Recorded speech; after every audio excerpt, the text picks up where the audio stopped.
Hi everyone, कुछ दिनों पहले मैंने एक वीडियो पोस्ट किया था जिसमें मैंने बताया था कि स्टॉप लॉस क्या होता है और इस स्टॉप लॉस का आपके ट्रेडिंग में क्या सिग्निफिकेंस है। लेकिन बहुत सारे बिगिनर ट्रेडर्स और इनफैक्ट सीजन ट्रेडर भी हमेशा यही पूछते हैं कि वो स्टॉप लॉस का मीनिंग तो समझते हैं, उसका सिग्निफिकेंस भी समझते हैं, उसे यूज भी करते हैं, लेकिन ट्रेडिंग में उनका स्टॉप लॉस बार बार हिट होता है और उन्हें हमेशा लॉस होता है। इनफैक्ट उनके साथ कई बार ऐसा होता है कि वो अपनी लॉन्ग की पोजीशन लेते हैं, स्टॉक थोड़ा नीचे चला जाता है और उसके बाद उनके स्टॉप लॉस को हिट करके फाइनली ऊपर चला जाता है। कई बार वो शॉर्ट की पोजीशन लेते हैं तो स्टॉक प्राइस ऊपर चला जाता है, उनके स्टॉप लॉस को हिट करता है, उसके बाद फाइनली नीचे आता है और ये सबसे ज़्यादा पेनफुल सिचुएशन होता है। ऐसे सिनारियों में उन्हें हमेशा ये लगने लगता है कि शायद कोई पर्पसफुली उन्हें फॉलो कर रहा है और उनके स्टॉप लॉस को टारगेट कर रहा है, जबकि ऐसा नहीं होता है। बहुत सारे ट्रेडर और स्टूडेंट्स जो मुझे टेलीग्राम चैनल पे फॉलो करते हैं वो हमेशा मुझसे ये पूछते हैं कि आपके द्वारा बताए गए स्टॉक्स का स्टॉप लॉस नहीं होता है, वो मैक्सिमम प्रॉफिट यील्ड करता है। आखिर उसका क्या रीज़न है? क्योंकि स्टॉप लॉस होना तो एक पार्ट एंड पार्सल है किसी भी ट्रेडिंग का, तो फिर आपका स्टॉप लॉस बहुत ही फ्रीक्वेंटली हिट क्यों नहीं होता है? तो आज वीडियो में आपको बताऊंगा कि आपका स्टॉप लॉस बार बार क्यों हिट होता है और इस प्रॉब्लम का क्या सॉल्यूशन है। To watch the full video, stay tuned.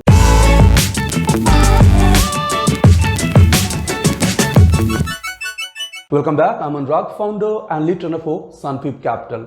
अगर आप हमारे इस चैनल पे बिल्कुल नए हैं तो हमारे इस चैनल को जरूर सब्सक्राइब करें, वीडियोज को शेयर करें, लाइक करें, यस बेल आइकन को जरूर प्रेस करें, क्योंकि बेल आइकन को प्रेस करेंगे तो ही हमारे वीडियोज के लेटेस्ट नोटिफिकेशंस आपके मोबाइल तक पहुंच जाएंगे। एज ए ट्रेडर हम स्टॉप लॉस के सिग्निफिकेंस को तो अब अच्छी तरीके से जरूर समझते हैं, क्योंकि स्टॉप लॉस वो टूल है जो आपको किसी भी मेजर लॉस से बचाता है। क्योंकि जो स्टॉप लॉस यूज नहीं करता वो सूनर और लेटर अपने अकाउंट को कंप्लीटली ब्लो ऑफ कर लेता है।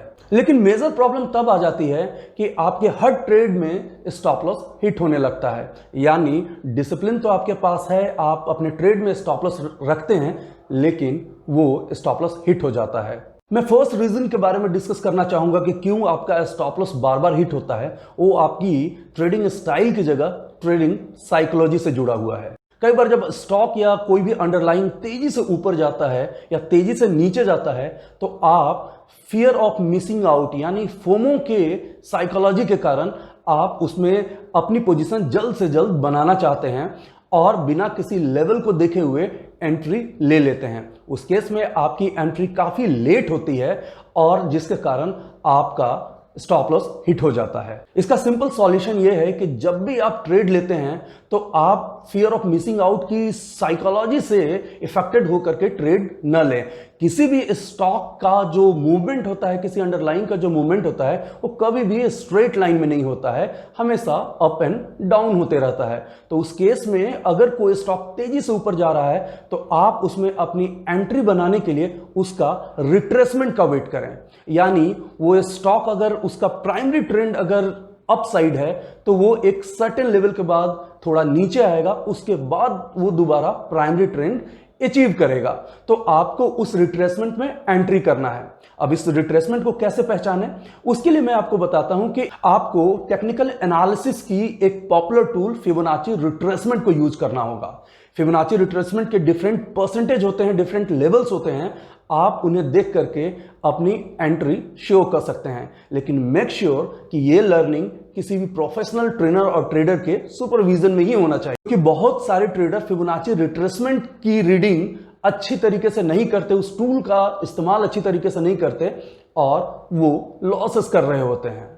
बहुत सारे ट्रेडर्स की ट्रेडिंग प्रैक्टिस ये होती है, खास करके बिगिनर्स के बीच में, कि जब भी किसी स्टॉक को परचेज करते हैं या शॉर्ट करते हैं, शॉर्ट सेलिंग करते हैं, तो उसमें स्टॉप लॉस वो राउंड फिगर में लगाते हैं।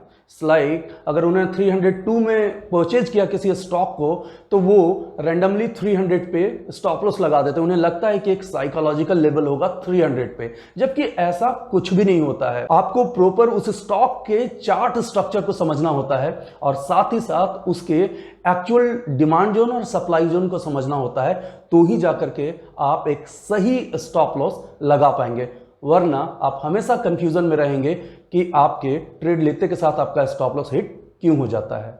अब मैं जिस नेक्स्ट रीजन के बारे में बात करने वाला हूं कि क्यों आपका स्टॉप लॉस बार बार हिट होता है, वो एक्चुअली रीजन ही नहीं, बहुत बड़ा सीरियस इशू है और इसे मैं यहां पे एड्रेस करना चाहता हूं। बहुत सारे ट्रेडर जो इस मार्केट में नए हैं या लर्निंग की इच्छा नहीं रखते, लर्न नहीं करते और वो चार्ट देखते हैं, उन्हें बस रेड कैंडल और ग्रीन कैंडल नजर आता है। उन्हें लगता है कि कैंडल अगर ग्रीन हो गया तो स्टॉक मार्केट ऊपर चला जाएगा और कैंडल रेड हो गया तो स्टॉक मार्केट तेजी से नीचे चला जाएगा। यानी उन्हें किसी पर्टिकुलर ट्रेंड से उनका कोई मतलब नहीं होता है और उस कैंडल को देख करके वो खासे इंपल्सिव होते हैं, जो कि बहुत ही खराब तरीका है। आप अगर कैंडल्स को देखते हैं तो कैंडल्स के प्रॉपर फॉर्मेशंस को आपको देखना होगा और वो कैंडल की पोजीशनिंग कहां पे हो रही है वो आपको देखना पड़ेगा। Let's say I am putting an example कि अगर आप एक रिवर्सल पैटर्न मॉर्निंग स्टार को देखते हैं जो 3 कैंडल से 3 कैंडल्स पैटर्न है, तो अगर आप उसे देखते हैं तो मेक श्योर कि वो किसी बॉटम पे बनता हुआ नजर आ रहा है। वहां से रिवर्सल पॉसिबल हो सकता है, तो आप उस मॉर्निंग स्टार को देख करके अगर स्टॉप लॉस आप फिक्स करेंगे तो वो काफी सेफ स्टॉप लॉस होगा। तो इसलिए अगर आप कैंडल्स को देख करके ट्रेड करना चाहते हैं तो डिफरेंट कैंडल पैटर्न्स को जानें और उन कैंडल पैटर्न्स का फॉर्मेशन कहां पे हो रहा है, किस टॉप पे हो रहा है या कहीं बॉटम पे हो रहा है, उसे बहुत अच्छे तरीके से ट्रेस करें, उसके बाद ही अपने ट्रेड को एग्जीक्यूट करें। ऐसे सिनारियो में आपका स्टॉप लॉस काफी सेफ रहेगा और इनफैक्ट आपका रिस्क रिवॉर्ड भी बहुत अच्छा रहेगा। लास्ट पॉइंट मैं ये बात करना चाहूंगा कि बहुत सारे ट्रेडर्स जो हैं वो generally bookish trading strategy follow करते हैं, यानी जो 100 साल 150 साल पहले जो किताबें लिखी गई टेक्निकल एनालिसिस पे, उनको ही वो काफी कॉपी करते हैं, जिसके कारण वो बहुत ज्यादा कई बार लॉस करते हैं, क्योंकि टेक्निकल एनालिसिस भी ईयर ऑन ईयर इवॉल्व होते आई है और टाइम के अकॉर्डिंग आपको अपनी ट्रेडिंग स्ट्रैटेजी थोड़ी चेंज करनी पड़ती है। एक छोटा सा मैं एग्जांपल आपको देता हूं कि अगर वोलाटिलिटी बहुत हाई है मार्केट में तो आपका रिस्क और रिवॉर्ड जो है वो काफी डिस्टर्ब हो सकता है। आपने अभी देखा होगा कोविड-19 के कारण जिस तरह से मार्केट गिरी थी, एक ही दिन में कोई भी स्टॉक 10-20% ऊपर या नीचे जा रहा था। ऐसे केसेस में अगर आप टिपिकल स्टॉप लॉस और टारगेट को फॉलो करेंगे तो हमेशा प्रॉब्लम हो जाएगी। वैसे सिनारियो में जब वोलाटिलिटी बहुत हाई है तो एक ही तरीका होता है कि आप अपने साइजेस को रिड्यूस कर ले और अपने स्टॉप लॉस और टारगेट को बढ़ा दें, जिसके कारण आपका स्टॉप लॉस भी सस्टेन करेगा और टारगेट के भी आने के बहुत ज्यादा चांसेस रहेंगे। तो मैं कंक्लूड करूंगा कि स्टॉप लॉस ऑर्डर का आपके ट्रेडिंग सिस्टम में होना बहुत ही ज्यादा जरूरी है, लेकिन उससे भी इंपॉर्टेंट बात यह है कि उस स्टॉप लॉस ऑर्डर को आप कैसे प्लेस करते हैं, वही आपके प्रॉफिट एंड लॉस को डिफाइन करता है। Okay guys, finally I am signing off. Stock market की कोई भी क्वेरी के लिए आप हमसे फेसबुक, ट्विटर, इंस्टाग्राम और कोरा पे कनेक्ट कर सकते हैं। और अगर आप एक प्रोफेशनल इन्वेस्टर और ट्रेडर बनना चाहते हैं तो हमारे स्पेसिफिक ट्रेनिंग प्रोग्राम को ज्वाइन करने के लिए हमारे वेबसाइट पर जाके क्वेरी पोस्ट कर सकते हैं या दिए गए नंबर पे हमें फोन भी कर सकते हैं। Thanks for watching, take care. Video को लाइक करें, शेयर करें, सब्सक्राइब करें और आने वाले वीडियोस के नोटिफिकेशंस के लिए बेल आइकन को दबाएं।